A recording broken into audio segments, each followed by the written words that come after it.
Le milliardaire a fait semblant de s'endormir pendant le dîner dans son restaurant de luxe, laissant des milliers de dollars sur la table pour tester la nouvelle serveuse. Mais ce qu'elle fait discrètement le laisse complètement paralysé de choc. Laissez votre ville ci-dessous et abonnez-vous. Prêt pour une histoire incroyable? Commençons. Le lustre en cristal au-dessus de la table cède projetait des ombres dansantes sur la nappe en lin blanc, alors qu'Emma Martinez essuyait le bord pour la troisième fois ce soir-là. Ses mains tremblaient légèrement, non pas d'épuisement, mais de la conscience électrique qu'il était de nouveau là.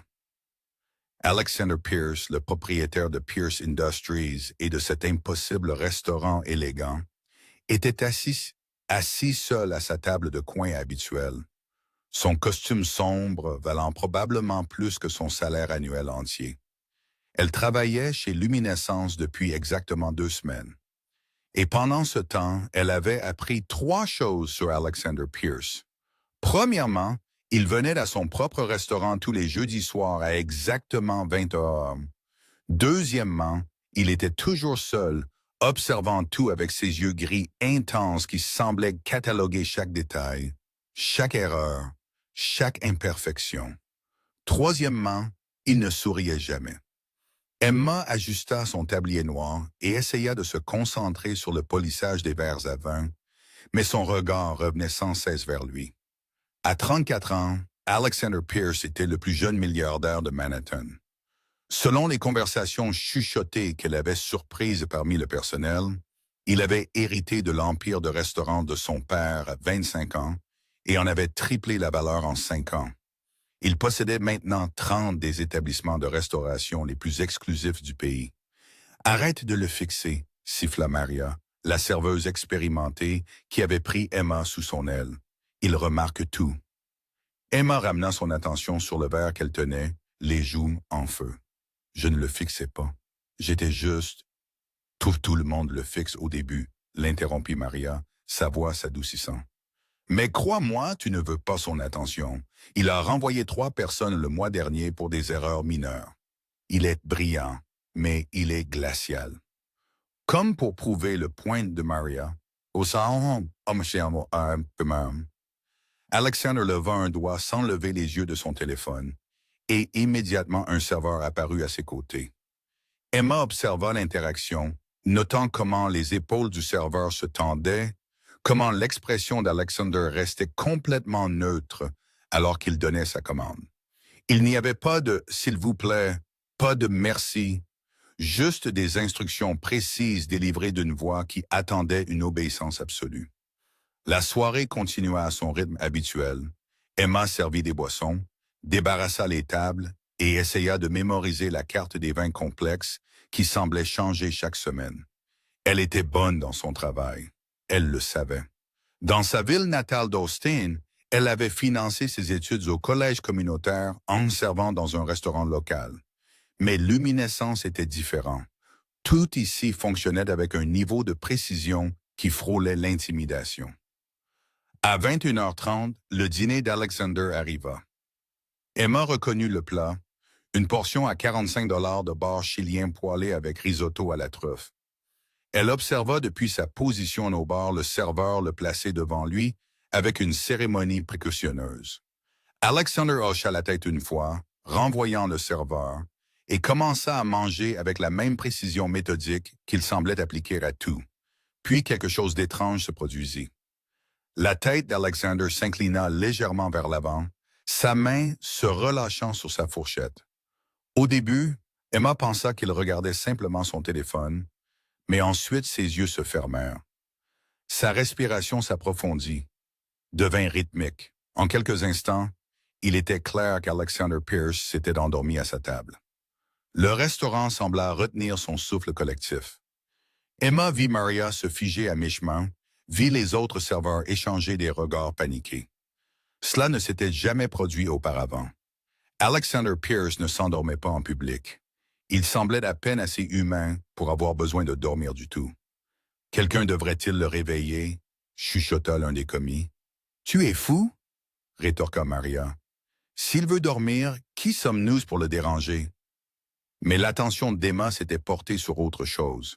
Sur la table, partiellement cachée par le bras détendu d'Alexander, se trouvait une pince à billets. Même à cette distance, elle pouvait voir l'épaisse pile de billets de 100 dollars. Il devait y avoir des milliers de dollars là, juste exposés sur la table dans un restaurant public. Son estomac se serra d'inquiétude. Cela ne semblait pas correct. Alexander Pierce était beaucoup de choses selon les rumeurs du restaurant. Contrôleur, brillant, exigeant, mais insouciant n'en faisait pas partie. Les hommes qui construisaient des empires de milliards de dollars ne s'endormaient pas dans leur propre restaurant avec des milliers de dollars en liquide laissés vulnérables sur la table. Emma jeta un coup d'œil autour de la salle à manger. La plupart des clients étaient absorbés par leur propre conversation, mais elle remarqua un couple à la table adjacente qui regardait la pince à billets avec un intérêt non dissimulé. L'homme se pencha pour chuchoter quelque chose à sa compagne et ils regardèrent tous deux la silhouette endormie d'Alexander. Quelque chose dans la poitrine d'Emma se serra. Peut-être était-elle paranoïaque. Peut-être que les riches faisaient ce genre de choses tout le temps, testant la sécurité de leurs propres établissements. Ou peut-être qu'Alexander Pierce était simplement épuisé, réellement endormi, et que quelqu'un devait le protéger de sa propre vulnérabilité. Avant qu'elle ne puisse se dissuader, Emma posa son verre de vin et se dirigea vers la table 7. Son cœur battait la chamade contre ses côtes. Elle était la nouvelle employée ici, celle qui était censée rester discrète et ne pas attirer l'attention sur elle. Mais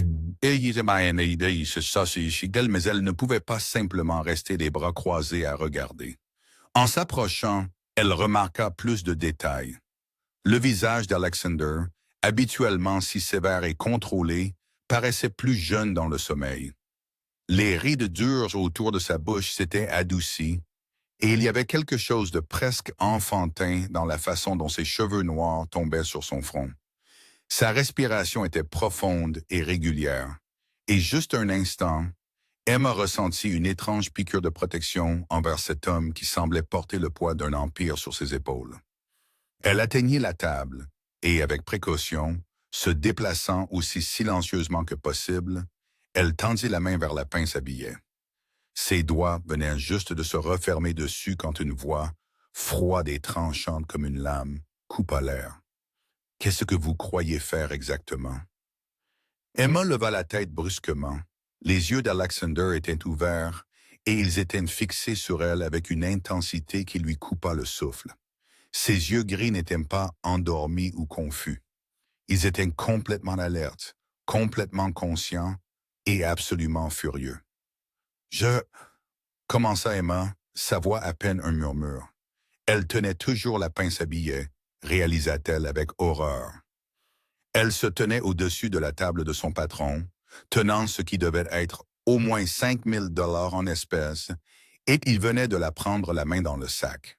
« Je vous ai posé une question. » Alexander se redressa complètement, sa posture passant de détendue à prédatrice en un instant. « Que faites-vous avec mon argent? » Tous les regards du restaurant étaient maintenant tournés vers eux. Emma sentit la chaleur monter dans sa nuque, sentit le poids de tous ses regards. C'était la fin.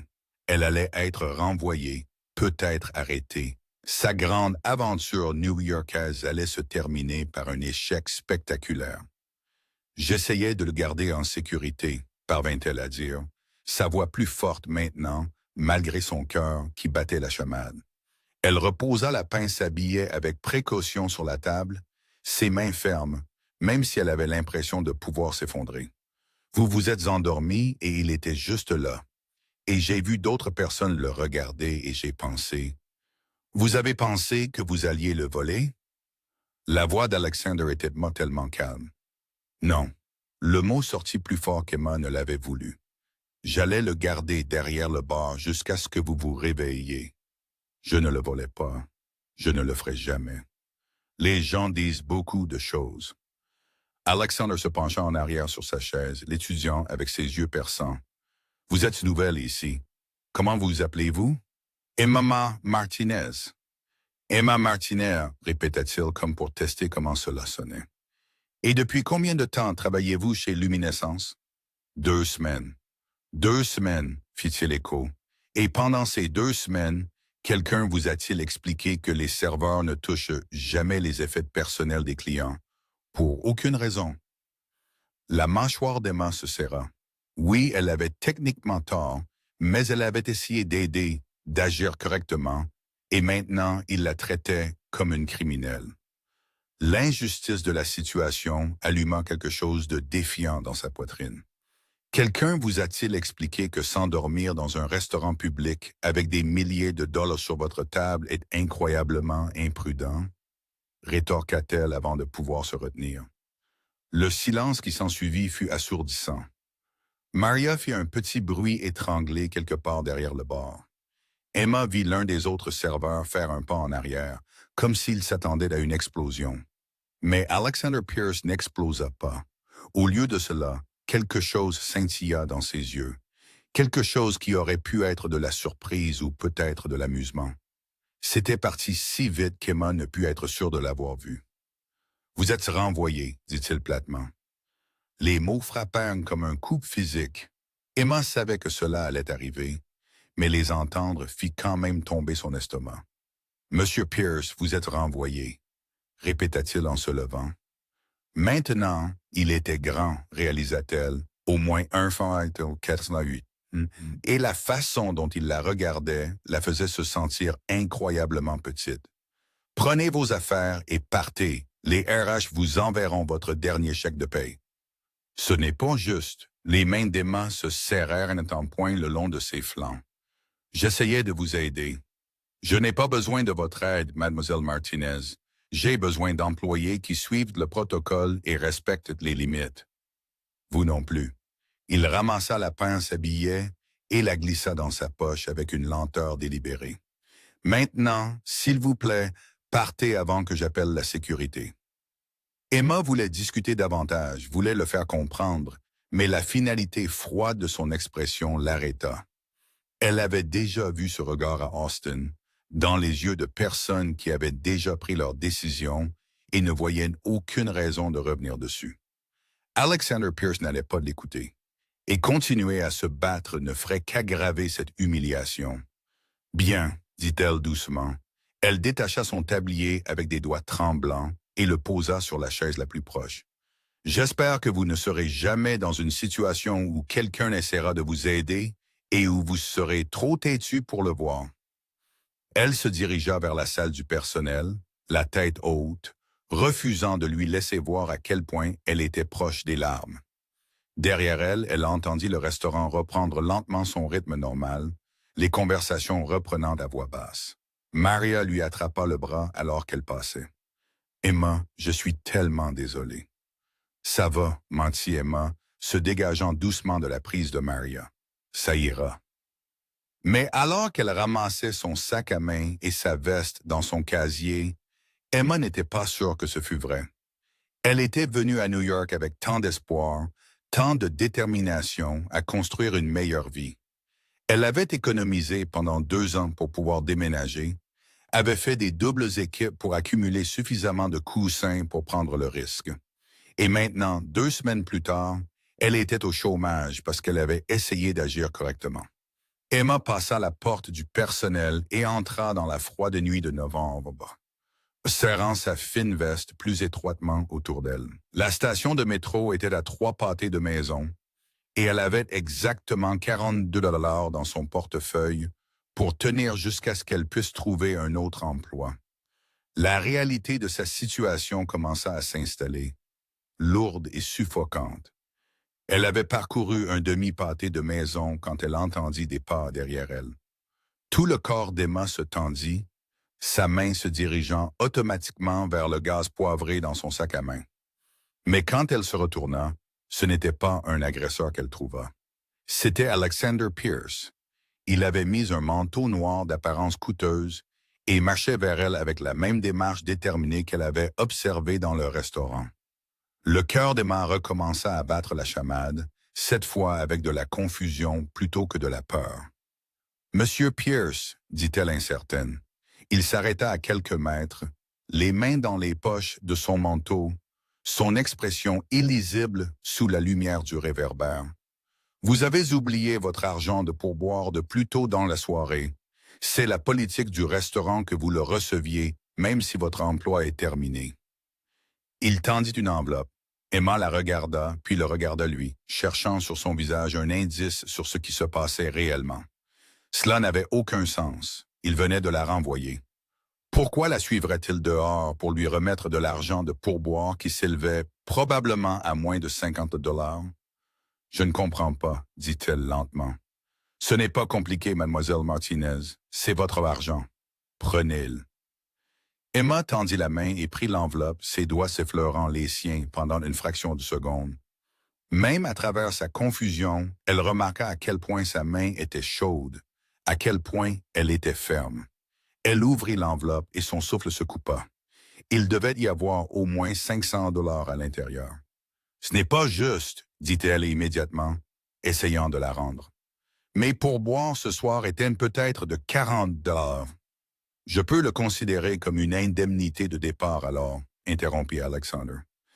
Sa voix était toujours froide, toujours distante, mais quelque chose dans ses yeux avait changé, et peut-être une reconnaissance que vous essayez d'aider, même si vous vous y êtes prise de la mauvaise manière.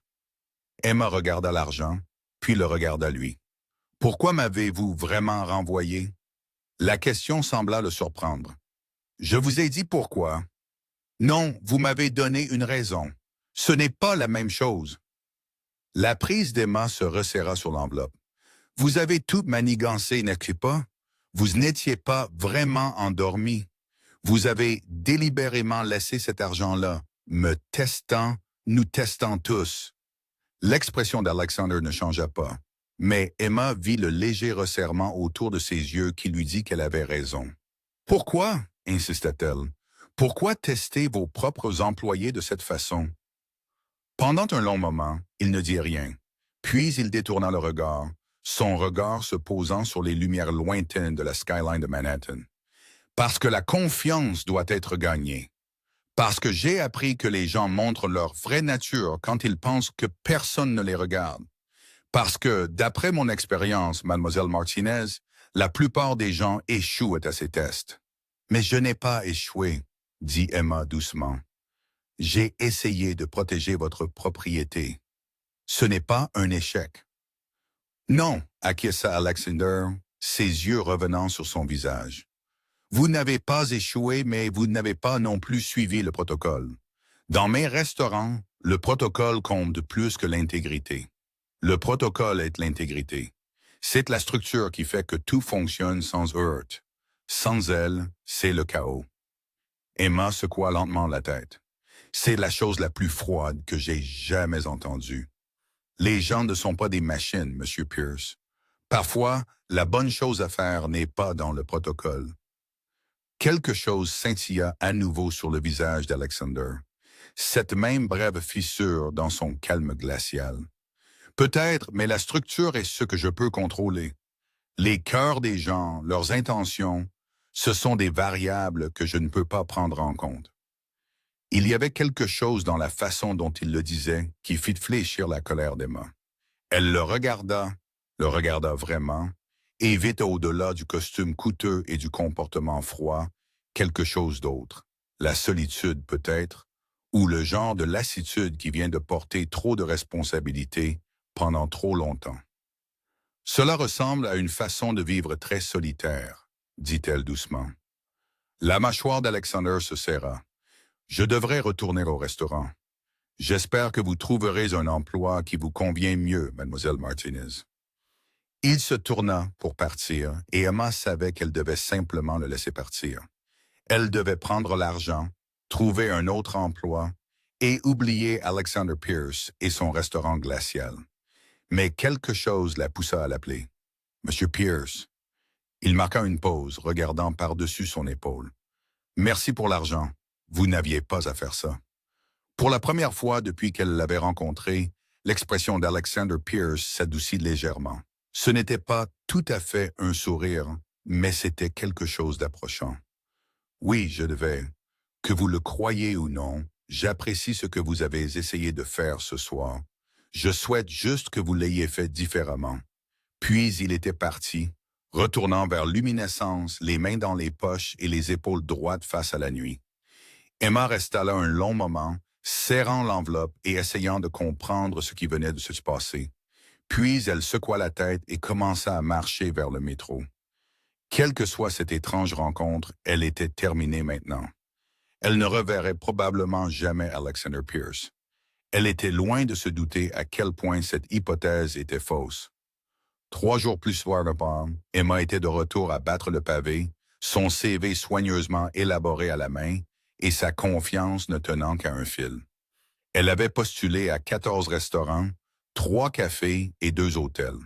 La plupart n'avaient même pas pris la peine de répondre. Ceux qui l'avaient fait lui avaient dit la même chose. Il garderait son CV en dossier. Manhattan était cher et ses économies disparaissaient plus vite qu'elle ne l'avait prévu. Le minuscule studio qu'elle partageait avec sa colocataire, une étudiante en soins infirmiers nommée Sophie, qui travaillait la nuit, coûtait plus par mois qu'Emma n'avait gagné en 2 mois à Austin. Il lui restait exactement 28 jours avant que sa part du loyer ne soit à nouveau due, et à ce rythme, elle retournerait au Texas la queue entre les jambes. La pensée lui tordait l'estomac avec quelque chose d'approchant le chagrin. Elle s'était promis qu'elle n'échouerait pas. Elle avait promis à son père, avant qu'il ne décède il y a 3 ans, qu'elle ferait quelque chose de sa vie, qu'elle verrait le monde au-delà de leur petite ville texane.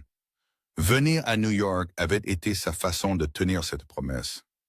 Emma s'arrêta à un chariot de café au coin de la 5e avenue, utilisant une partie de ses maigres liquidités pour acheter une tasse de café noir amer.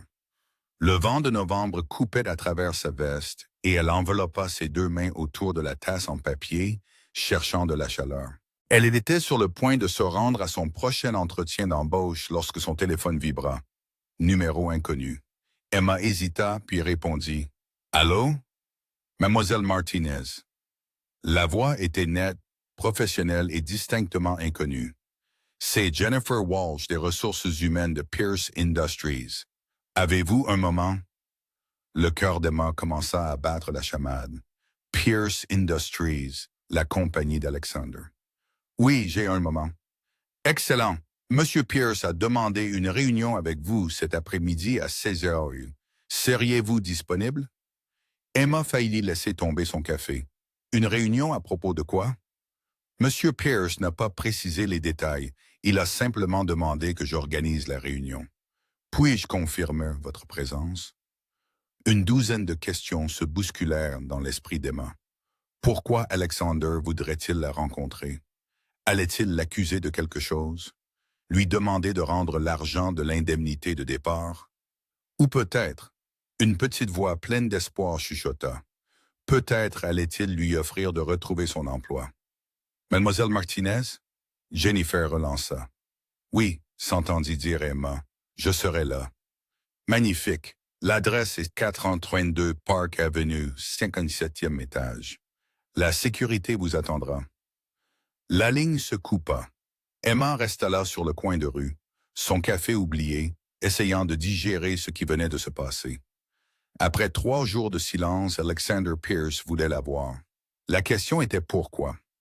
Le bâtiment de Pierce Industries était impossible à manquer. Une tour de verre et d'acier étincelante qui semblait toucher les nuages. Emma se tenait dehors à 15h45, la regardant et essayant de calmer son cœur battant. Elle avait enfilé sa seule tenue professionnelle, une simple robe noire et des talons que Sophie lui avait prêtés. Elle avait au moins l'air présentable. Quant à se sentir présentable, c'était une autre histoire. Le hall était tout en marbre et en art moderne, le genre d'espace conçu pour intimider. Emma s'approcha du bureau de sécurité avec autant de confiance qu'elle put rassembler. « Emma Martinez, j'ai un rendez-vous à 16 heures avec M. Pierce. » Le garde de sécurité vérifia son ordinateur, puis hocha la tête. « Pièce d'identité, s'il vous plaît. » Emma lui tendit son permis de conduire, reçut un badge de visiteur en retour et fut dirigée vers un groupe d'ascenseurs spécifiques. L'ascenseur lui-même était plus rapide que tout ce qu'elle avait jamais expérimenté, s'élevant si vite que ses oreilles se bouchèrent. Quand les portes s'ouvrirent enfin au 57e étage, elle entra dans une zone de réception qui semblait sortir d'un magazine d'architecture. Une femme en costume gris impeccable leva les yeux de derrière un bureau incurvé. « Mademoiselle Martinez? »« Oui. »« Monsieur Pierce vous attend. Suivez-moi. » Emma suivit, ses talons claquant sur les sols polis, devant des salles de conférence aux murs de verre et des bureaux avec des vues qui s'étendaient sur toute la ville. Les employés se déplaçaient avec détermination dans l'espace. Tout le monde était impeccablement vêtu. Tout le monde avait l'air d'appartenir à cet endroit. Emma se sentait distinctement déplacée. Il s'arrêtait en devant une porte au bout du couloir. La femme frappa une fois, puis l'ouvrit sans attendre de réponse. « Mademoiselle Martinez, Monsieur Pierce. » Emma entra et la porte se referma doucement derrière elle. Alexander se tenait dos à elle, regardant la skyline de Manhattan à travers une fenêtre du sol au plafond. Il était en chemise, sa veste jetée sur une chaise voisine. Et pendant un instant, Emma fut frappée par la façon dont il paraissait différent ici, dans son propre domaine. Moins contrôlé, d'une certaine manière, plus humain. « Merci d'être venu, dit-il sans se retourner. « Avais-je le choix? » demanda Emma, puis regretta immédiatement le ton défensif. Alexander se tourna alors, et ses yeux gris rencontrèrent les siens avec la même intensité troublante. « Il y a toujours un choix, mademoiselle Martinez. Vous avez choisi de venir ici. Vous auriez pu ignorer l'appel. » « Vrai. » Emma leva le menton, refusant d'être intimidée. « Alors, pourquoi m'avez-vous demandé de venir ici? Je veux vous offrir un emploi. » Quoi qu'Emma ait pu s'attendre, ce n'était pas ça. Elle le fixa, essayant de déterminer si c'était une sorte de blague. « Vous m'avez renvoyé il y a 3 jours. J'en suis conscient. Vous m'avez traité de violation de protocole et m'avez fait escorter hors de votre restaurant. » « Je me souviens, dit Alexander, un soupçon d'amusement dans la voix. Voulez-vous continuer à énumérer mes erreurs ou voulez-vous entendre parler du poste? » Emma croisa les bras. « J'écoute. » Alexander se dirigea vers son bureau, ramassant un dossier. « J'ai réfléchi à ce que vous avez dit sur le protocole versus l'intégrité, sur le fait de faire ce qu'il faut même si ce n'est pas dans le manuel, et j'ai réalisé que mon approche ait peut-être été trop rigide, trop axée sur le contrôle au détriment du jugement individuel. » Il ouvrit le dossier, y jeta un coup d'œil puis la regarda. « Vous avez un CV intéressant, mademoiselle Martinez. Diplôme d'associé en gestion hôtelière, 4 ans d'expérience en restauration, d'excellentes références de tous vos précédents employeurs. Vous êtes ponctuel, fiable, et selon toutes les personnes à qui j'ai parlé, vous avez des instincts exceptionnels pour le service client. » Emma sentit la chaleur monter à ses joues. « Vous m'avez enquêté. J'enquête sur tous ceux qui travaillent pour moi ou qui pourraient travailler pour moi. » Alexander posa le dossier. « Voici ma proposition. J'ouvre un nouveau restaurant dans 3 mois. C'est mon projet passion, un espace plus petit, plus intime, axé sur la cuisine de la ferme à la table et un service exceptionnel. J'ai besoin de quelqu'un pour aider à développer les protocoles de service. Quelqu'un qui comprend à la fois les exigences techniques et l'élément humain. Vous voulez que je travaille sur des protocoles? » Emma ne put s'empêcher de mettre de l'ironie dans sa voix. « Je pensais que j'étais terrible pour les suivre. »« Vous êtes terrible pour suivre ceux qui sont inutiles, » corrigea Alexander. « Mais je pense que vous seriez excellente pour créer ceux qui sont nécessaires, des protocoles qui servent de l'expérience client, plutôt que le simple besoin de contrôle de la direction. » C'était une offre tentante, Emma devait l'admettre. Le genre d'opportunité qui pourrait réellement faire avancer sa carrière, pas seulement payer le loyer. Mais quelque chose n'allait pas. « Pourquoi moi? » demanda-t-elle. « Vous devez avoir des dizaines de candidats qualifiés avec plus d'expérience. » « Oui, acquiesça Alexander, mais ils pensent tous comme moi. Ils voient tous les restaurants comme je les ai vus, comme des systèmes à perfectionner et à contrôler. Vous les voyez différemment. Vous voyez les gens en premier, le système en second. C'est ce dont j'ai besoin. » Emma l'étudia, essayant de percer le calme composé pour découvrir ce qui motivait réellement cette offre. Qu'est-il arrivé à l'homme qui m'a renvoyé pour ne pas avoir suivi le protocole? Quelque chose changea dans l'expression d'Alexander. Une fissure dans l'armure. Il a rencontré quelqu'un qui lui a rappelé pourquoi il s'était lancé dans ce métier au départ, avant que cela ne devienne une question d'empire et de résultats financiers. Il contourna le bureau pour se rapprocher d'elle. Écoutez, je sais que j'ai eu l'air froid l'autre soir.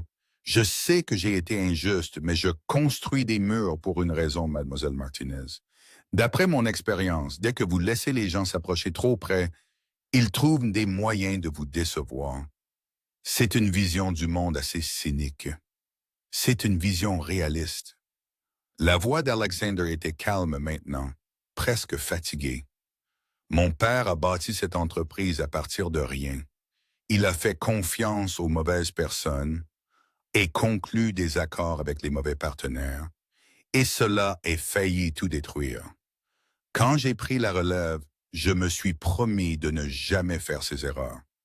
Le contrôle est devenu ma religion. La confiance est devenue mon ennemi. Emma sentit sa colère s'adoucir malgré elle. Et maintenant, je me demande si je n'ai pas été tellement concentré sur la protection de ce que j'ai oublié comment grandir. Alexander passa une main dans ses cheveux, un geste si inhabituellement vulnérable qu'Emma retint son souffle. Votre instinct cette nuit-là était de me protéger, de protéger ma propriété, même au détriment potentiel de vous-même. C'est rare, c'est précieux, et j'étais trop pris dans mes propres règles pour le voir. Emma voulait rester en colère contre lui, voulait lui jeter son offre d'emploi à la figure et partir avec sa fierté intacte. Mais en le regardant maintenant, en voyant le regret sincère dans ses yeux, elle trouva qu'elle ne pouvait pas le faire. « En quoi consisterait réellement le travail ?» demanda-t-elle. Le soulagement scintilla sur le visage d'Alexander si rapidement qu'elle le manqua presque. « Vous travailleriez directement avec moi au cours des 3 prochains mois. Nous visiterions le nouvel emplacement, rencontrerions l'équipe de conception, développerions le modèle de service. Vous auriez votre mot à dire sur l'embauche, la formation, l'expérience client globale. Une fois que nous ouvrirons, vous seriez la directrice générale adjointe. C'est une énorme responsabilité pour quelqu'un qui a été renvoyé après 2 semaines. Oui, acquiesça Alexander. C'est pourquoi le salaire reflèterait cette responsabilité. 70 000 $ par an, plus les avantages sociaux et les primes de performance. Le souffle d'Emma se coupa. 70 000 $. C'était plus du double de ce qu'elle gagnait à Austin, plus que ce qu'elle avait osé espérer pour son premier emploi à New York.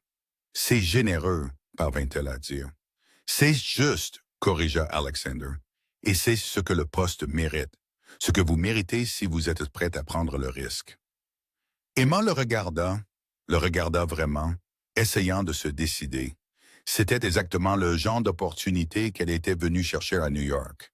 Mais cela signifiait aussi travailler en étroite collaboration avec un homme brillant, captivant et absolument terrifiant dans son intensité.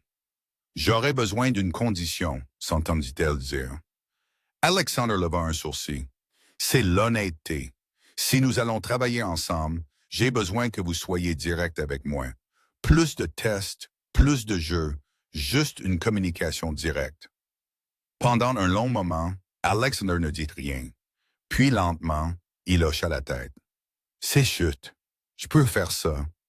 Alors j'accepte. » Le sourire qui traversa le visage d'Alexander était petit mais sincère.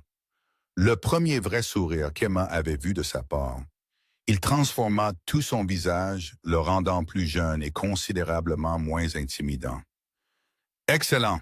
Pouvez-vous commencer lundi? » « Lundi, ça marche. »« Bien. » Alexander tendit la main. « Bienvenue chez Pierce Industries, mademoiselle Martinez. » Emma lui prit la main, sentant la chaleur et la force de sa poigne. « Emma, si nous allons travailler ensemble, vous devriez m'appeler Emma. »« Emma, » répéta Alexander, et quelque chose dans la façon dont il prononça son nom fit battre son cœur. Je suis Alexander et je pense que ça va être une collaboration intéressante. » Alors qu'Emma quittait son bureau 20 minutes plus tard, contrat en main et tête en vrac, elle ne put s'empêcher de penser qu'il avait raison. Travailler avec Alexander Pierce allait certainement être intéressant. La question était de savoir si intéressant serait suffisant pour combler le fossé entre son besoin de contrôle et son instinct de compassion. Seul le temps le dirait. La première semaine de travail avec Alexander ne ressemblait en rien à ce qu'Emma avait imaginé. Elle avait anticipé des réunions en salle de conférence, des présentations formelles, peut-être quelques sessions de formation avec les ressources humaines. Au lieu de cela, Alexander semblait fonctionner à l'instinct et à l'intensité, l'attirant dans son monde avec à peine un moment pour reprendre son souffle. Lundi matin commença à 6 heures avec un message texte. Café à Greystone, nous devons parler de la vision. 7 heures pile. Emma était arrivée au café haut de gamme à 6h55, encore en train d'essayer de se réveiller, et avait trouvé Alexander déjà là, son ordinateur portable ouvert et 3 carnets différents étalés sur la table. Il leva les yeux quand elle s'approcha et elle fut de nouveau frappée par la façon dont ses yeux gris semblaient tout voir. « Vous êtes en avance, bien. » Il désigna la chaise en face de lui. « Je vous ai commandé un cappuccino. C'est ce que vous buvez, n'est-ce pas? » Emma glissa sur le siège, surprise. « Comment saviez-vous ce que là? » « Je fais attention. » Alexander ferma son ordinateur portable et se concentra entièrement sur elle, ce regard intense lui donnant l'impression d'être la seule personne au monde. « Avant de commencer à travailler sur le nouveau restaurant, j'ai besoin de comprendre comment vous pensez. Décrivez-moi votre expérience culinaire idéale. Pas en tant qu'employé, mais en tant qu'invité. » Pendant les 2 heures suivantes, ils parlèrent. Alexander posa des questions, contesta ses hypothèses, la poussa à articuler des choses qu'elle n'avait jamais vraiment mises en mots. Qu'est-ce qui rendait un repas mémorable? Quelle était la différence entre un bon service et un service exceptionnel? Quand l'attention aux détails franchissait-elle la ligne pour devenir intrusive? Emma se retrouva à s'ouvrir de façon inattendue, parlant du dîner préféré de son père à Austin, de la façon dont le propriétaire connaissait le nom de chacun et se souvenait de leurs commandes habituelles, de la façon dont la nourriture était simple mais préparée avec soin, et comment cela importait plus que n'importe quelle étoile Michelin. « C'est ce qui manque à la plupart des restaurants haut de gamme, » dit Alexander pensivement, prenant des notes dans l'un de ses carnets. « Nous sommes tellement obsédés par la perfection que nous oublions la connexion. Nous faisons en sorte que les gens se sentent impressionnés, mais pas accueillis. » Exactement. Emma acquiesça, surprise par son discernement. « Vos restaurants sont magnifiques et la nourriture est incroyable, mais ils semblent distants, comme des musées que l'on visite plutôt que des lieux où l'on se sent chez soi. » Elle s'attendait à ce qu'il soit offensé, mais au lieu de cela, Alexander hocha lentement la tête. « C'est ce que je veux changer avec ce nouvel endroit. Je veux que les gens se sentent comme s'ils rentraient chez eux, juste dans une maison avec une nourriture et un vin exceptionnels. »« Alors vous devez commencer par le personnel, » dit Emma. « Ce sont eux qui créent ce sentiment. On ne peut pas former les gens à être chaleureux et accueillants si on les traite comme des pièces interchangeables. » Alexander la regarda un long moment, quelque chose d'illisible dans son expression. « Vous avez raison, c'est pourquoi je vais avoir besoin de vous pour gérer l'embauche. Je veux que vous trouviez des gens qui comprennent que cela va au-delà de la simple prise de commande et du service de la nourriture.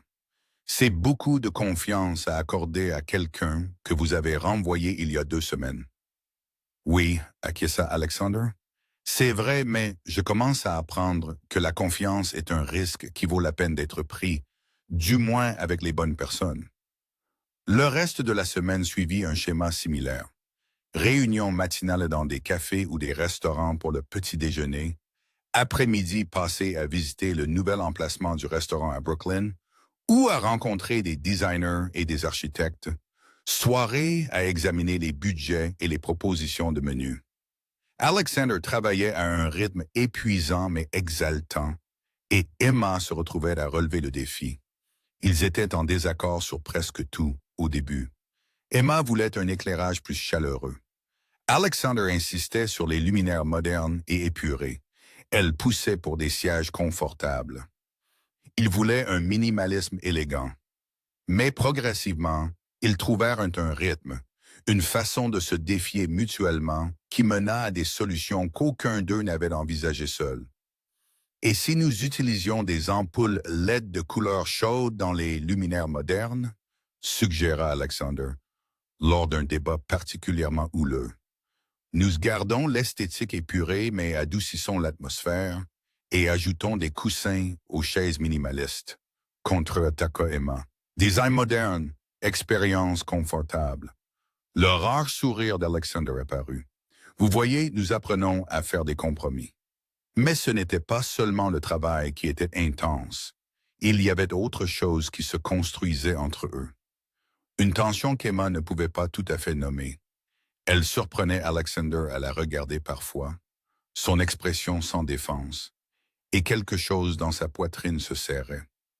Ou leurs mains se frôlaient en examinant des documents, et elle ressentait une décharge d'électricité qui semblait persister dans l'air entre eux. Elle se disait que c'était juste l'intensité de travailler si étroitement ensemble, que l'attraction qu'elle ressentait était naturelle mais dénuée de sens, un sous-produit de la proximité et d'un objectif commun. Alexander Pierce était son patron, son employeur, et il restait émotionnellement fermé malgré sa récente volonté de faire des compromis sur les choix de conception. Puis jeudi est arrivé et tout a changé. Ils étaient à l'emplacement de Brooklyn, un entrepôt réaffecté avec de magnifiques briques apparentes et de hauts plafonds. Emma prenait des mesures pour l'aménagement des tables lorsque son téléphone sonna. Elle jeta un coup d'œil à l'écran et sentit son estomac se serrer. Hôpital régional d'Austin. Je dois prendre ça, dit-elle rapidement, sortant dans le couloir. Allô, est-ce que c'est Emma Martinez? La voix de l'infirmière était professionnellement douce, ce qui la rendait d'une certaine manière encore pire. Oui, c'est Emma. J'appelle au sujet de votre mère, Patricia Martinez. Elle a été admise aux urgences. Elle s'est effondrée au travail. Nous avons besoin que vous veniez le plus tôt possible. Le monde sembla basculer. La mère d'Emma vivait à Austin. Emma était à New York, à plus de 2400 kilomètres. Qu'est-ce qui s'est passé? Est-ce qu'elle va bien? Le médecin devra vous parler des détails. Combien de temps pouvez-vous être ici? L'esprit d'Emma s'emballa, calculant les temps de vol et les coûts. Je peux prendre un vol ce soir, je serai là demain matin. Elle raccrocha et resta là un instant, essayant de digérer, essayant de réfléchir. Sa mère était malade, sa mère était à l'hôpital et Emma était du mauvais côté du pays avec à peine assez d'argent dans ses économies pour couvrir un billet d'avion d'urgence. Emma. Elle leva les yeux et vit Alexander se tenant dans l'embrasure de la porte. L'inquiétude était gravée sur ses traits. « Qu'est-ce qui ne va pas? »« C'est ma mère. Elle est à l'hôpital à Austin. Je dois y aller. » Emma sentit sa voix trembler et tenta de la stabiliser. « Je suis désolé. Je sais que nous avons des réunions demain, mais je dois... » Alexander l'interrompit doucement. Il se rapprocha et Emma réalisa que ses mains tremblaient. « Bien sûr, vous devez y aller. Votre mère est ce qui compte. Les réunions peuvent attendre. Je devrais prendre quelques jours de congé personnel. Je sais que je viens de commencer, mais... » Emma. La voix d'Alexander était ferme maintenant. L'exécutif perçant sa panique. « Écoutez-moi. Prenez tout le temps qu'il vous faut. Votre travail sera là quand vous reviendrez. Maintenant, quel est le prochain vol pour Austin? » Emma sortit son téléphone avec des doigts tremblants, vérifiant les horaires de vol. « Il y en a un à 21h. Si je pars maintenant, je peux l'attraper. » D'accord. Alexander sortait déjà son propre téléphone. « Rentrez chez vous. Faites vos bagages. Je ferai en sorte qu'une voiture vienne vous chercher à 19h30. Alexander, je peux prendre le métro. » Emma. Il la regarda, et la douceur dans ses yeux lui serra la gorge. « S'il vous plaît, laissez-moi. » Si, laissez-moi vous aider. Elle hocha la tête, ne faisant pas confiance à sa voix. Elle retourna à son appartement en pilote automatique, jeta des vêtements dans un sac sans vraiment voir ce qu'elle prenait. Sophie était au travail, alors Emma lui laissa un mot et essaya de ne pas penser au pire scénario. À 19h30 exactement, on frappa à sa porte. Emma attrapa son sac, s'attendant à un chauffeur. Au lieu de cela, elle ouvrit la porte pour trouver Alexander lui-même, en jean et pull sombre, ne ressemblant en rien à l'homme d'affaires milliardaire et ressemblant en tout à un homme. « Que faites-vous ici ?» demanda Emma. « Je vous emmène à l'aéroport. » Il prit son sac. « Venez, la circulation va être terrible. » Emma le suivit dans la rue où une élégante voiture noire l'attendait. Mais au lieu d'un chauffeur, Alexander lui-même glissa derrière le volant. « Vous n'êtes pas obligé de faire ça, » dit Emma alors qu'il s'insérait dans la circulation. « Je sais, » Alexander la regarda, puis revint à la route. « Mais je le veux. » Ils roulèrent en silence pendant quelques minutes, les lumières de la ville défilant devant les vitres. Emma essaya de se contenir, essaya de ne pas penser à toutes les choses qui pourraient ne pas aller avec sa mère. Mais son esprit ne cessait de s'emballer et elle sentit les larmes commencer à monter derrière ses yeux. « Elle m'a élevé seule, » s'entendit dire Emma. « Mon père est mort quand j'avais 23 ans. Crise cardiaque, complètement inattendue. Et maman, elle a juste continué, et continué à travailler, et continué à être forte. Elle m'a toujours dit que je devais suivre mes rêves, ne pas laisser sa mort me rendre petite. C'est pourquoi je suis venu à New York, parce qu'elle croyait que je pouvais faire plus que simplement survivre. Elle voulait que je prospère. » « Elle a l'air d'être une femme incroyable, » dit Alexander doucement. « Elle l'est. » Une larme s'échappa, roulant sur la joue d'Emma. « Il faut qu'elle aille bien. Je ne peux pas la perdre, elle aussi. » Alexander tendit le bras et lui prit la main. Le geste était simple, sans complication, mais il ancra Emma dans l'instant. Sa main était chaude et solide, et elle s'y accrocha comme à une bouée de sauvetage. « J'ai aussi perdu mon père, » dit Alexander après un moment. « Il y a 2 ans. Cancer du pancréas, rapide et brutal. » Sa prise se resserra sur sa main. Il a tout construit à partir de rien. Et j'ai passé tant d'années à être en colère contre lui pour ne pas avoir été assez prudent, pour avoir fait confiance aux mauvaises personnes. Je pensais que je savais mieux que lui. Je pensais que ma façon de faire était plus intelligente. « Et maintenant ?» demanda Emma doucement. « Maintenant, je souhaite avoir passé moins de temps à être en colère et plus de temps à être simplement son fils. » La voix d'Alexander était rauque d'émotion. Il n'était pas parfait, mais il aimait ce qu'il faisait. Il aimait créer des liens avec les gens, construire quelque chose qui comptait. Et j'ai pris ce d'héritage et l'ai transformé en une machine. Je pensais que je l'honorais, mais en réalité, je me protégeais simplement de ressentir ce qu'il ressentait. La vulnérabilité d'aimer. Emma lui serra la main. « Vous changez ça maintenant. Le nouveau restaurant, c'est plus ce qu'il aurait voulu, n'est-ce pas? » « Oui, » acquiesça Alexander. « Oui, ça l'est. Et c'est à vous que je le dois, Emma. Vous m'avez rappelé ce qui compte. » Ils arrivèrent à JFK et Alexander insista pour la raccompagner jusqu'à la sécurité. Au point de contrôle, il sortit une enveloppe de sa veste et la lui tendit. « Qu'est-ce que c'est ?» demanda Emma. « Ouvrez-la plus tard. » Et Emma, il lui prit doucement le visage, son pouce essuyant une larme qu'elle n'avait pas réalisé être tombée. « Votre mère va aller bien. Elle a élevé une fille assez courageuse pour poursuivre ses rêves dans une nouvelle ville et assez forte pour tenir tête à des patrons difficiles. Cela demande une femme incroyable. » Emma sentit quelque chose s'ouvrir dans sa poitrine. Sans réfléchir, elle s'avança et le serra dans ses bras. Pendant une seconde, Alexander se tendit comme si le geste l'avait surpris. Mais ensuite, ses bras l'enlacèrent, solides et forts. « Merci, » murmura-t-elle contre sa poitrine. « À tout moment, » murmura-t-il dans ses cheveux. « Appelez-moi quand vous saurez quelque chose. » « Je le ferai. » Dans l'avion, Emma ouvrit enfin l'enveloppe. À l'intérieur se trouvait un chèque de 5 000 $ et une note de la main précise d'Alexander. Pour les frais médicaux ou tout ce dont vous avez besoin. Pas d'argument. C'est ce que font les amis. Les amis. Emma fixa le mot, le chèque, la preuve qu'Alexander Pierce était bien plus que le milliardaire froid qu'il prétendait être. Et elle réalisa avec une clarté saisissante que quelque part entre les disputes sur les luminaires et les révisions de budget tardives, elle avait commencé à tomber amoureuse de lui. La question était de savoir s'il ressentait la même chose ou si elle n'était qu'une autre employée envers qui il était généreux. Quoi qu'il en soit, Emma savait que lorsqu'elle retournerait à New York, tout serait différent entre eux. Elle devait juste trouver si différent signifiait mieux ou si cela signifiait compliqué au-delà de toute réparation. La mère d'Emma allait bien. Le médecin a dit que c'était une grave déshydratation combinée à de l'épuisement et une glycémie dangereusement basse.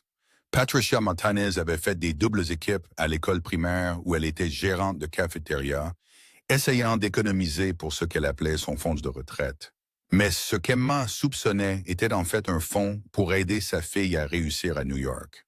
« Tu te tues à la tâche pour moi », dit Emma depuis la chaise à côté du lit d'hôpital de sa mère.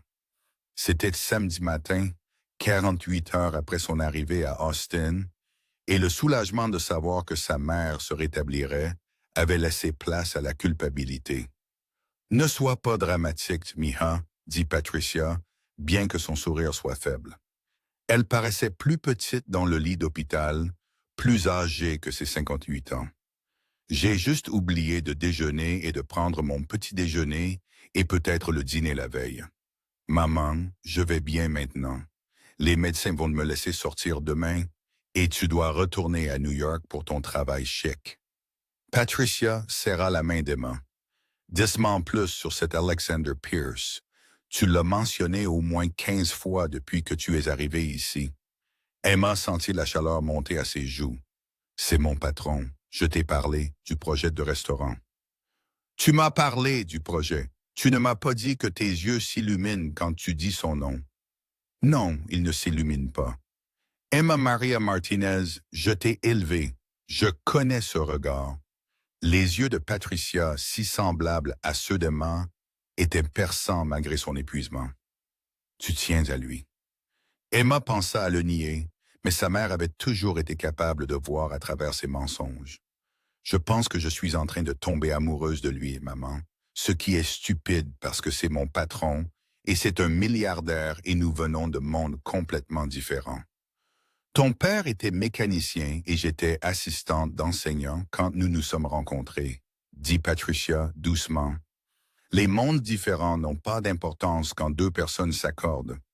Mais si nous ne nous accordons pas, et si je lis juste trop de choses dans de la gentillesse, Patricia resta silencieuse un instant, étudiant le visage de sa fille. T'a-t-il donné une raison de penser que tu n'es qu'une employée pour lui? Emma pensa à la façon dont Alexander l'avait conduite à l'aéroport lui-même, à la façon dont il lui avait tenu la main dans la voiture, au chèque et à la note qu'il appelait une amie. Je ne sais pas. Il est peut-être difficile à cerner. Alors quand tu retourneras à New York, tu trouveras un moyen de lui demander. La vie est trop courte pour des peut-être et des « et si », ma fille. Crois-moi, je le sais. Emma resta à Austin jusqu'à dimanche soir, s'assurant que sa mère était vraiment stable et avait des amis qui pouvaient la surveiller. Elle eut également une conversation franche avec Patricia sur le fait de mieux prendre soin d'elle-même, ce que sa mère accepta avec une grâce surprenante. Sur le vol de retour vers New York, le téléphone d'Emma vibra avec un SMS d'Alexander. « Comment va votre mère? »« Beaucoup mieux, je rentre ce soir. Merci encore pour tout. » Sa réponse vint rapidement. « Ravi de l'entendre. Prenez demain pour vous reposer. On se retrouve mardi. » Mais Emma ne voulait pas prendre lundi de congé. Elle voulait le voir pour comprendre ce qui se passait entre eux. Alors, lundi matin à 7 heures, elle se présenta au café Greystone avec 2 cappuccinos et la détermination d'être courageuse. Alexander leva les yeux de son ordinateur portable, la surprise s'étillant sur son visage. Emma, je vous ai dit de prendre un jour de congé. Je sais, mais je voulais vous voir. Elle posa l'un des cappuccinos devant lui et glissa sur la chaise en face de lui. Est-ce que ça va? Quelque chose changea dans son expression, devint plus doux. Oui, c'est plus que bien. Ils parlèrent de sa mère, de l'hôpital, de la culpabilité d'Emma d'être si loin. Alexander écouta comme il le faisait toujours, avec une concentration totale, posant les bonnes questions et sachant d'une manière ou d'une autre quand elle avait besoin de conseils et quand elle avait juste besoin de parler. J'ai réfléchi, dit Alexander quand elle eut fini, au restaurant, au calendrier. Nous avons beaucoup poussé et je pense que nous avons tous les deux besoin d'une pause. Et si nous prenions quelques jours et allions dans le nord de l'État, il y a un endroit de la ferme à la table dans la vallée de l'Hudson que j'ai toujours voulu visiter, voir comment ils font les choses. Nous pourrions en faire un voyage de recherche. Le cœur d'Emma sauta un battement. Un voyage de recherche? Oui, nous logerions dans un bed and breakfast à proximité, visiterions quelques fermes, mangerions au restaurant, verrions ce que nous pouvons apprendre des endroits qui font déjà ce que nous voulons faire. Il marqua une pause et pour la première fois depuis qu'elle l'avait rencontré, Alexander parut incertain. À moins que vous ne préfériez pas, je sais que c'est beaucoup de temps ensemble en dehors du bureau. J'aimerais bien, dit Emma rapidement. Quand irions-nous? Ce week-end, de vendredi à dimanche. D'accord, oui, faisons-le. Le sourire d'Alexander était sincère et chaleureux, transformant tout son visage. Bien, je ferai les arrangements. La semaine passa dans un tourbillon d'anticipation et de nervosité. Emma se surprit à vérifier plus souvent son reflet, se demandant quoi emporter, essayant de déterminer si ce week-end était vraiment juste un voyage de recherche ou quelque chose de plus. Alexander semblait plus détendu autour d'elle maintenant, leur conversation passant facilement des sujets de travail aux sujets personnels. Vendredi après-midi, Alexander la récupéra dans une voiture différente de d'habitude, un Range Rover bleu foncé qui semblait fait pour les routes de campagne plutôt que les rues de Manhattan. Emma monta avec son sac de week-end, essayant d'ignorer le battement dans son estomac. « Prête? » demanda Alexander. « Prête. » Le trajet dura 2 heures, laissant la ville derrière eux pour des collines ondoyantes et des couleurs automnales qui coupèrent le souffle d'Emma. Ils parlèrent tout le long du chemin de musique, de films et de souvenirs d'enfance. Emma apprit qu'Alexander avait grandi dans le Connecticut, enfant unique de parents ambitieux qui s'attendaient à ce qu'il reprenne l'entreprise familiale.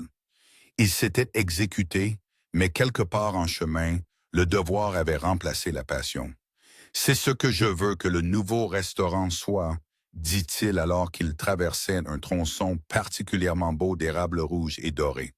Un retour à la passion, à la raison pour laquelle mon père a commencé à cuisiner parce qu'il aimait réunir les gens autour de la nourriture.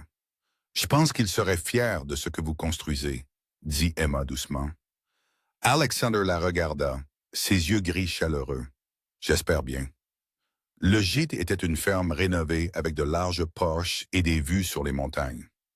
Alexander avait réservé 2 chambres, nota Emma, ce qui était à la fois rassurant et légèrement décevant. Ils s'enregistrèrent séparément, puis se retrouvèrent sur le porche pour des verres de vin, alors que le soleil se couchait sur la vallée. « C'est magnifique, » dit Emma, recroquevillée dans un fauteuil à bascule avec une couverture sur ses genoux. Le mois de novembre était plus froid ici qu'en ville, l'air vif et pur. « Oui, » acquiesça Alexander. Mais quand Emma le regarda, il la regardait, pas le coucher de soleil. Le samedi fut consacré à visiter des fermes et à discuter avec des agriculteurs de leurs relations avec les restaurants locaux. Ils apprirent sur les produits de saison, sur les défis de l'agriculture durable, sur la passion requise pour choisir cette vie plutôt que des chemins plus faciles. Emma observa Alexander prendre des notes, poser des questions, s'engager avec un intérêt sincère qui lui fit chaud au cœur. Ce soir-là, ils visitèrent le restaurant de la ferme à la table qu'Alexander avait mentionné, un petit endroit appelé Harvest avec des poutres apparentes et des tables communes. La nourriture était incroyable. Des ingrédients simples préparés avec un soin évident. Mais ce qui frappa le plus, Emma, fut l'atmosphère. La façon dont les serveurs connaissaient les clients réguliers par leur nom. La façon dont des inconnus à la table commune partageaient des plats et des conversations au dessert. C'est ce que je veux, dit Alexander doucement, regardant la pièce avec une sorte de faim dans les yeux. Ce sentiment que tout le monde ici fait partie de quelque chose de plus grand qu'un simple repas. Alors c'est ce que nous construirons, dit Emma, le pensant sincèrement. Après le dîner, ils retournèrent au gîte sous des étoiles plus brillantes qu'Emma n'en avait vues depuis des années. Le silence de la campagne était profond, rompu seulement par le bruit de leurs pas et des oiseaux de nuit lointains. « Emma, dit Alexander soudainement, s'arrêtant au milieu de la route, je dois te dire quelque chose. » Le cœur d'Emma commença à battre la chamade. « D'accord, ce week-end, il ne s'agit pas seulement de recherche. Je veux dire, la recherche est réelle et précieuse, mais ce n'est pas pourquoi je voulais que tu sois ici. » Il passa une main dans ses cheveux. Un geste qu'elle avait appris signifiait qu'il se préparait à quelque chose de difficile. J'ai essayé de maintenir des limites professionnelles et avec toi. Tu travailles pour moi et je suis ton patron, et il y a des dynamiques de pouvoir à prendre en compte. Mais la vérité est que j'échoue de manière spectaculaire à maintenir ces limites. Alexander, laisse-moi finir, l'interrompit-il doucement. Depuis la nuit où tu as essayé de protéger mon argent dans le restaurant, tu as remis en question tout ce que je pensais savoir sur la façon de mener ma vie. Tu me donnes envie d'être moins contrôlé, plus humain. Tu me donnes envie de prendre des risques que j'ai évités pendant des années. Et quelque part au milieu de tous nos débats sur les luminaires et les protocoles de service, je suis tombé amoureux de toi. Le souffle d'Emma se coupa. Vraiment? Oui. Alexander s'approcha, assez près pour qu'elle puisse voir la vulnérabilité dans ses yeux. Et je sais que c'est compliqué. Je sais que je suis ton patron et que cela pourrait être désordonné et inapproprié. Alors, si tu ne ressens pas la même chose, nous pouvons faire comme si je n'avais rien dit. Nous pouvons retourner à juste travailler ensemble. Mais j'avais besoin que tu le saches. J'avais besoin d'être honnête. Emma repensa aux mots de sa mère. La vie est trop courte pour des peut-être et des et si. Elle repensa à tous les moments des dernières semaines où elle avait senti cette connexion grandir, où elle s'était demandé si elle l'imaginait. Elle ne l'imaginait pas. « Je suis aussi amoureuse de toi, dit-elle, et observa son expression passer de nerveuse à pleine d'espoir. Je le suis depuis un moment. Je ne pensais juste pas que quelqu'un comme toi verrait jamais quelqu'un comme moi de cette façon. Quelqu'un comme toi. » Alexander tendit la main et lui glissa une mèche de cheveux derrière l'oreille, son toucher doux. « Emma, tu es la personne la plus courageuse et la plus authentique que j'ai jamais rencontrée. Tu es entré dans mon restaurant avec rien d'autre que de la détermination et du cœur. Et tu as d'une manière ou d'une autre réussi à changer tout ce que je voyais du monde. Au contraire, c'est moi qui devrais me demander comment j'ai pu avoir cette chance. » Emma sentit des larmes lui picoter les yeux. « Alors, qu'est-ce qu'on fait maintenant? »« Maintenant, dit Alexander, lui prenant le visage dans ses deux mains. J'aimerais beaucoup t'embrasser si ça te va. »« C'est plus que bien, murmura Emma. Quand ses lèvres rencontrèrent les siennes, ce fut doux et parfait.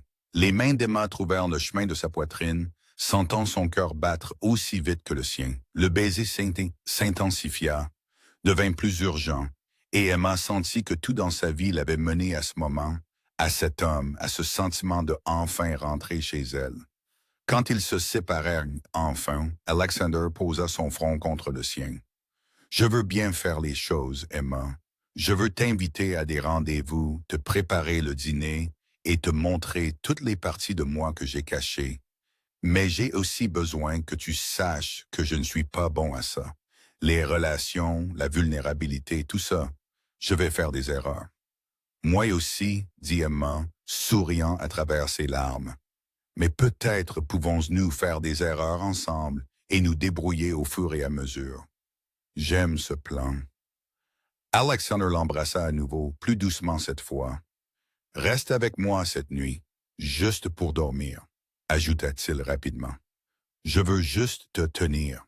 Emma hocha la tête et ils rentrèrent main dans la main au gîte. Fidèles à sa parole, ils passèrent la nuit enlacés dans les bras l'un de l'autre dans la chambre d'Alexander, parlant jusqu'au petit matin de leurs rêves, de leurs peurs et de tout ce qui se trouvait entre les deux.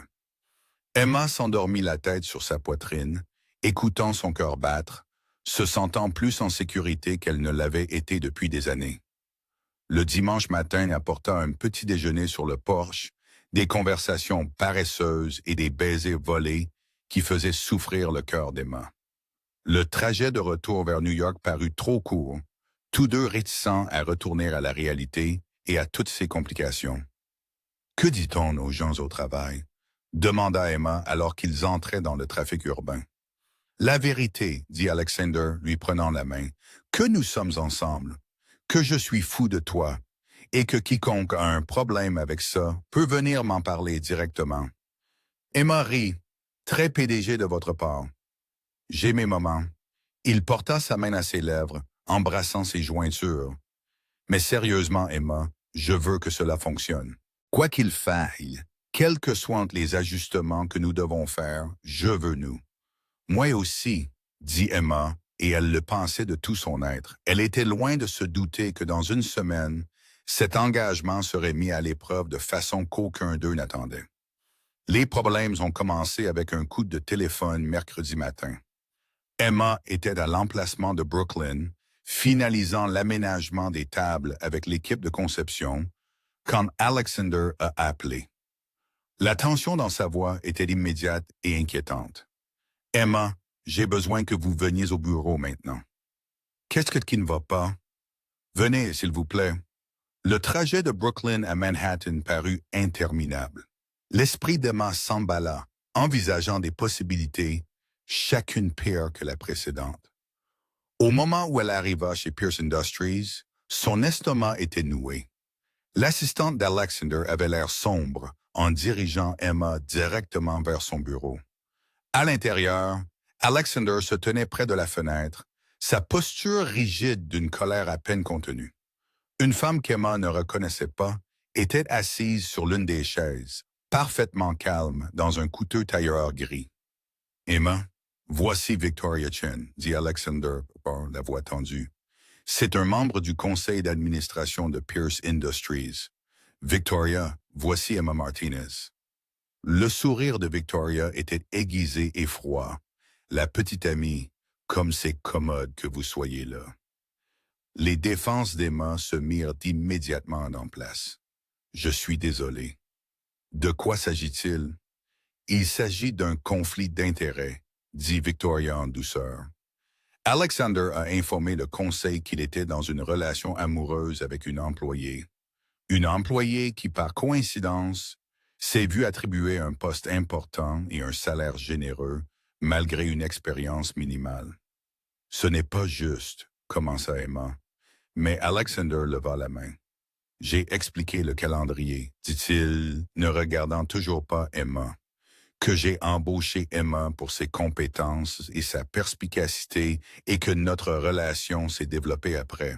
« Un timing commode, » observa Victoria. « Mais quelle que soit la chronologie, Alexander, vous connaissez la politique de l'entreprise. Les relations amoureuses entre superviseurs et subordonnés créent des problèmes de responsabilité. Le conseil est préoccupé. » Emma sentit la glace s'installer dans sa poitrine. « Qu'est-ce que vous dites? » Victoria se tourna vers elle avec une fausse sympathie. « Je dis que l'un de vous doit se retirer du projet de restaurant. Soit Alexander se retire, ce qui serait préjudiciable au succès du projet, soit vous démissionnez de votre Spimus. » Non, la voix d'Alexander était nette. « Nous avons déjà discuté de cela, Victoria. Emma est essentielle à ce projet. Sa vision, son discernement, c'est ce qui rend ce restaurant différent de tous mes autres. Vous ne pouvez pas lui demander de partir. »« Alors vous devez mettre fin à la relation personnelle, » dit Victoria platement. « Ou nous pourrons discuter de votre retrait du projet. Le conseil ne risquera pas un procès parce que vous avez eu des sentiments pour une employée.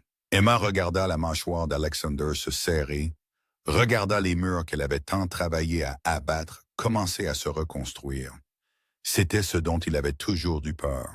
Elle réalisa cette vulnérabilité, cette exposition, ce moment où aimer quelqu'un pouvait être utilisé contre lui. « J'ai besoin de parler à Emma seule, » dit Alexander. Victoria se leva, lissant sa jupe. « Vous avez jusqu'à vendredi pour proposer une solution, sinon le conseil prendra la décision pour vous. » Elle fit un signe de tête à Emma, tout en fausse politesse. « Un plaisir de vous rencontrer, mademoiselle Martinez. » Quand la porte se referma derrière elle, le silence fut assourdissant. Alexander n'avait toujours pas regardé Emma, son regard fixé sur la skyline de Manhattan. « Alexander, » dit Emma doucement, « je savais que cela arriverait. » Sa voix était creuse. « Je savais que m'impliquer était un risque, et je l'ai fait quand même. Je me suis permis d'être égoïste. Aimer quelqu'un n'est pas égoïste. Ça l'est quand ça te coûte tout ce pour quoi tu as travaillé. » Finalement, il se tourna pour lui faire face, et l'angoisse dans ses yeux fendit le cœur d'Emma. « Le conseil a raison, Emma.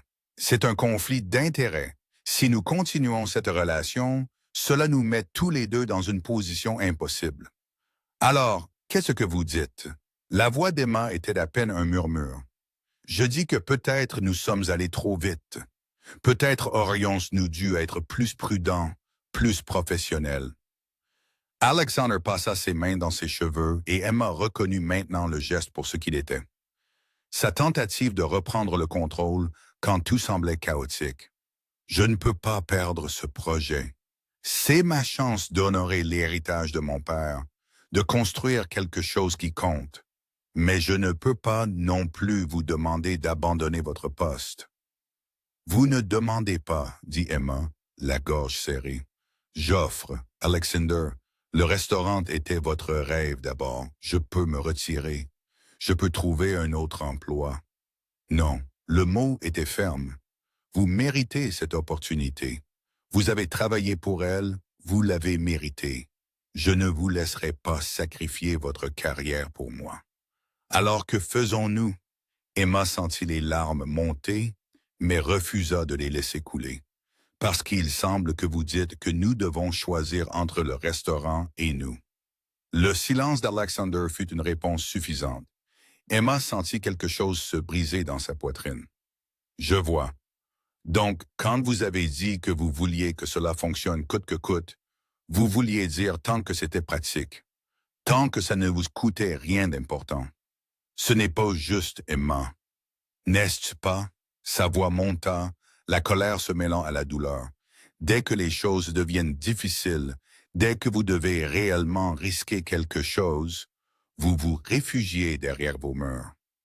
Vous m'avez dit que vous étiez mauvais dans les relations, Alexander. Mais je n'ai pas réalisé que vous vouliez dire que vous abandonneriez au premier véritable obstacle. Ce n'est pas juste un obstacle, rétorqua Alexander, sa propre colère refaisant surface. C'est mon entreprise, l'œuvre de ma vie. Vous êtes à New York depuis 2 mois, Emma.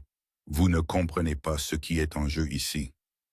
Les mots restaient en suspendus entre eux, cruels et méprisants. Emma vit le moment où Alexander réalisa ce qu'il avait dit, vit le regret traverser son visage, mais il était trop tard. « Vous avez raison, » dit Emma doucement.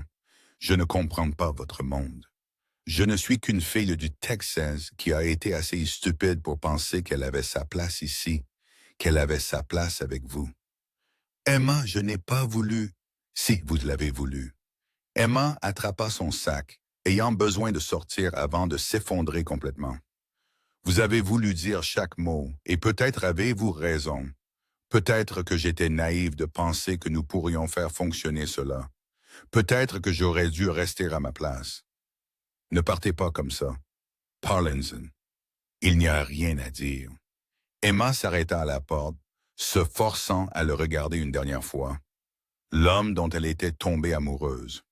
L'homme qui l'avait conduite à l'aéroport et lui avait tenu la main dans le noir et lui avait dit qu'elle lui donnait envie d'être plus humain. Vous avez jusqu'à vendredi pour décider ce qui compte le plus, Alexander. Le restaurant ou nous? Mais honnêtement, je pense que nous savons tous les deux ce que vous allez choisir. Elle sortit avant qu'il ne puisse répondre, avant qu'elle ne puisse voir si ses mots avaient eu un impact, avant qu'elle ne puisse changer d'avis et le supplier de se battre pour eux. Elle arriva à l'ascenseur, au hall, à la rue, avant que les larmes ne viennent. Puis elle les laissa couler, debout sur un trottoir de Manhattan, en plein après-midi, pleurant un amour qui avait à peine commencé avant de se terminer. Son téléphone sonna. Alexander. Emma l'ignora. Il sonna encore et encore. Finalement, elle l'éteignit et rentra chez elle à travers la ville qui lui avait tant promis et l'avait d'une certaine manière laissé plus perdue que jamais. De retour dans son appartement, Sophie la trouva recroquevillée sur le canapé, les yeux rouges d'avoir pleuré. « Qu'est-ce qui s'est passé? » demanda Sophie, passant immédiatement en mode meilleure amie protectrice. Emma lui raconta tout. La réunion du conseil, l'ultimatum de Victoria, le retrait d'Alexander, leur dispute.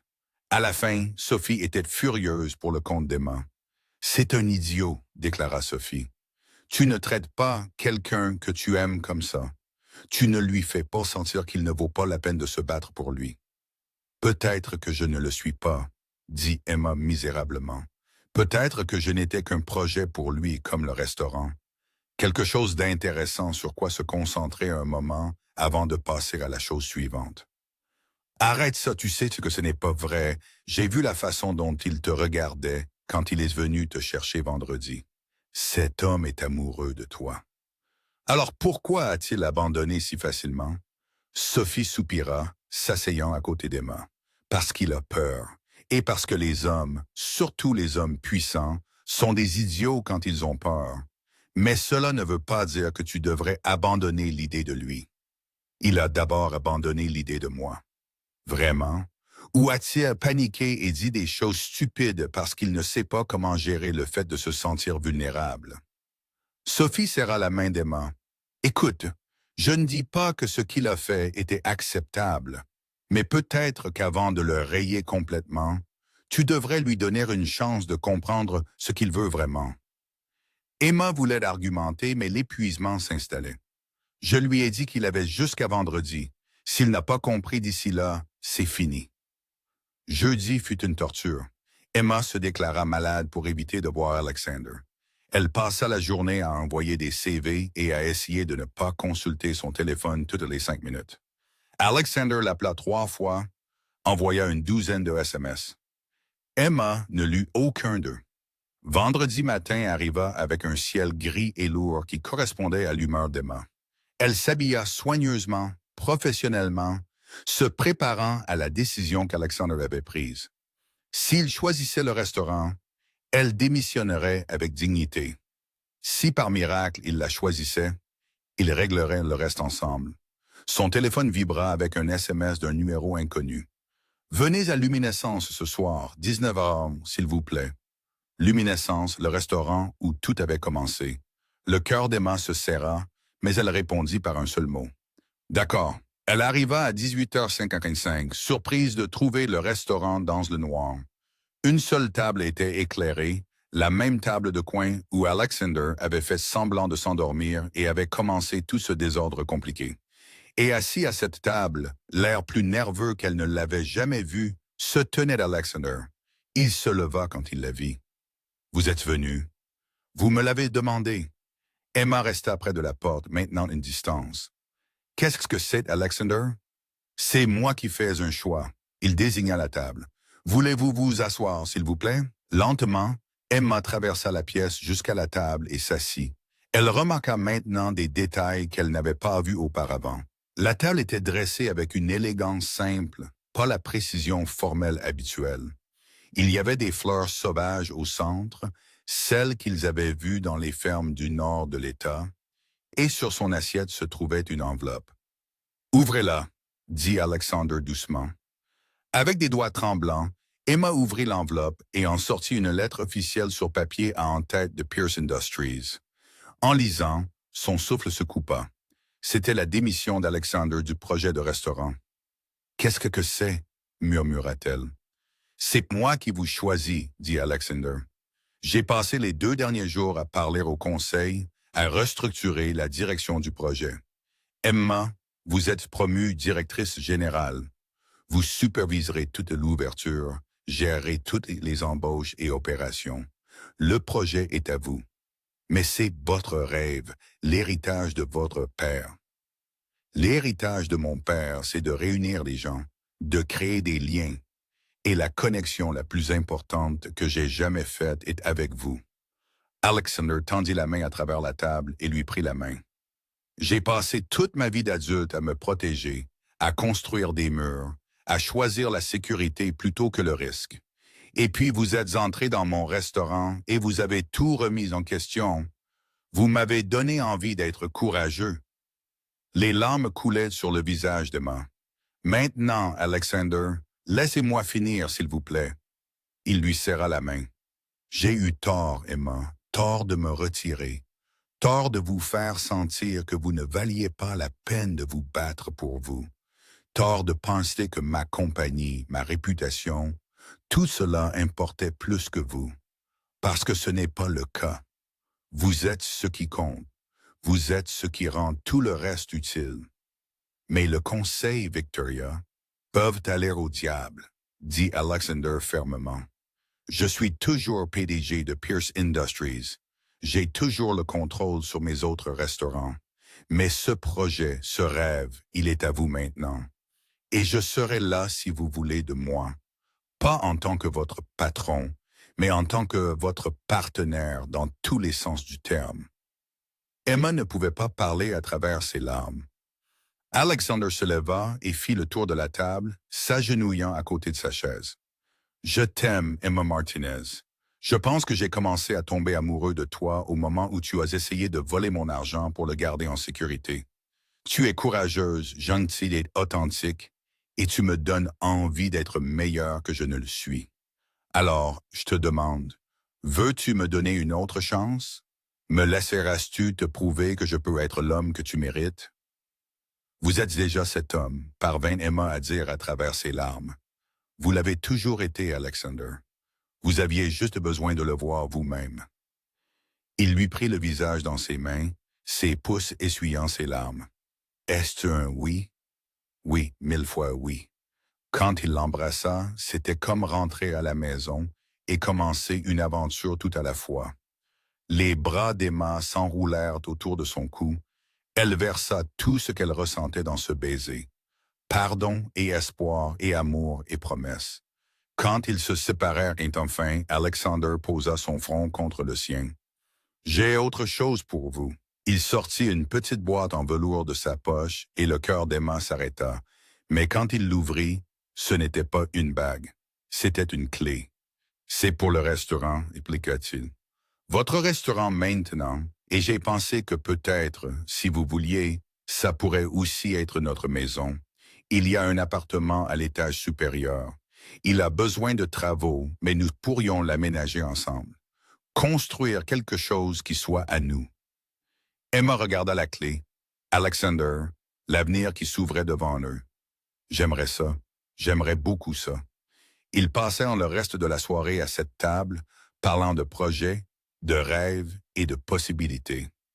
Alexander avait fait préparer un repas simple par son chef personnel, le genre de plat réconfortant que le père d'Emma aurait adoré.